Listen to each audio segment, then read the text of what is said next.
Agustina González, conocida como la Zapatera, fue una escritora, pintora y política, adelantada a su época por sus ideales de libertad e igualdad de derechos. Adicta a la lectura y apasionada por la ciencia y la astronomía, su familia valoró en una asamblea si la adolescente podía o no leer cuando deseaba, después de haberle prohibido hacerlo durante un tiempo. Fue una mujer adelantada a su época, que defendió su libertad con uñas y dientes, a pesar de la desaprobación social de la época. Agustina decía que una de las cosas que más rabia le daba era la mujer florero, que no se preocupaba de reivindicar su independencia económica, ni era consciente de sus derechos y solo vivía para arreglarse y gustar a los hombres.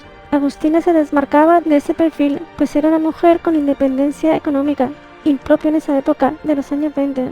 Era propietaria de una zapatería donde además exponía sus textos como escritora, que no tenían ni difusión ni importancia por el mero hecho de ser mujer. Su independencia económica le permitió viajar por España e Italia y culturizarse más aún. Creyente de la ausencia de fronteras y con la gran necesidad de creer en algo que concediera libertad a las personas. Se negaba a creer en un Dios que tutelaba su vida y decidía todo por ella, en un Dios católico que no dejaba espacio para la libertad, en una sociedad donde la libertad no estaba permitida a las mujeres. Era tal la rebeldía y profundas convicciones de Agustina que fundó su propio partido político, el Partido Entero Humanista, con el cual se presentó a las elecciones de 1931, cuando todavía las mujeres ni siquiera tenían derecho a votar. En ese momento ya hablaba de una moneda única internacional e ideó un sistema de viviendas de protección oficial, así como ser la primera en adoptar las teorías sufragistas inglesas y en pedir el voto para la mujer.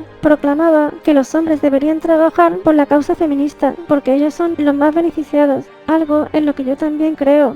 Sus aspiraciones de igualdad, justicia social, feminismo, cultura y progreso, su manera de cuestionar un modelo social basado en la sumisión e ignorancia, la convirtieron en una amenaza para las mentes retrógradas de la época, que la acusaban de tener un desequilibrio mental por sus ideales. La acusaban de tener histeria, término que en la época le daba licencia a las instituciones a encerrar a una mujer en un convento o en un psiquiátrico. Agustina fue sometida a largos y crueles tratamientos por estos motivos.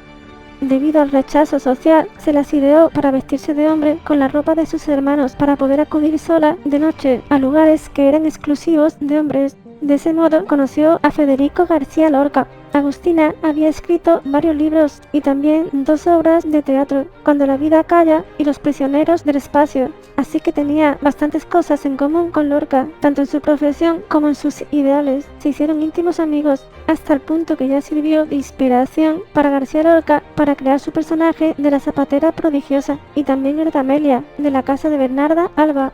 Lorca y Agustina compartirían el mismo destino, ambos fusilados por sus ideales y por el mismo fascista llamado Juan Luis Tres Castro, que se jactaba de haber asesinado a García Lorca por gay y a Agustina por puta. Terrible. En 1939, 3 años después de su muerte, se abrió un proceso en el que se le acusó de pertenecer a la masonería y de simpatizar con los partidos de izquierda. No se demostró delito alguno, pero fue condenada a una indemnización de 8.000 pesetas, que sería pagada por su cuñada y por su primo. Increíble.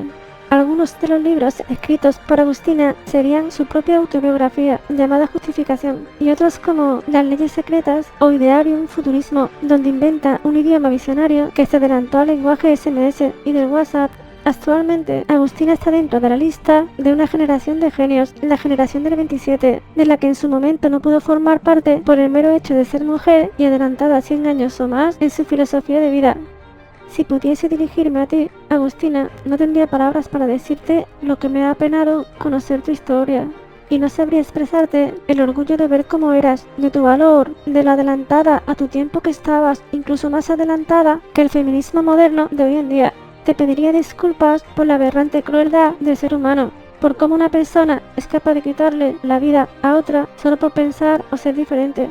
Tú conociste ese momento de la historia, y duele pensar que no hace tanto tales injusticias se cometían en España. Y me duele decirte que aún a día de hoy, si por algunos fuera, las cosas volverían a ser como en ese momento. Me da una pena terrible pensar que hay seres humanos tan profundamente egoístas y radicales actualmente, encubiertos bajo una falsa democracia de cartón.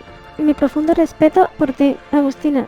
porque a pesar de la discriminación y el rechazo que sufriste, nunca dejaste de creer en la bondad del ser humano.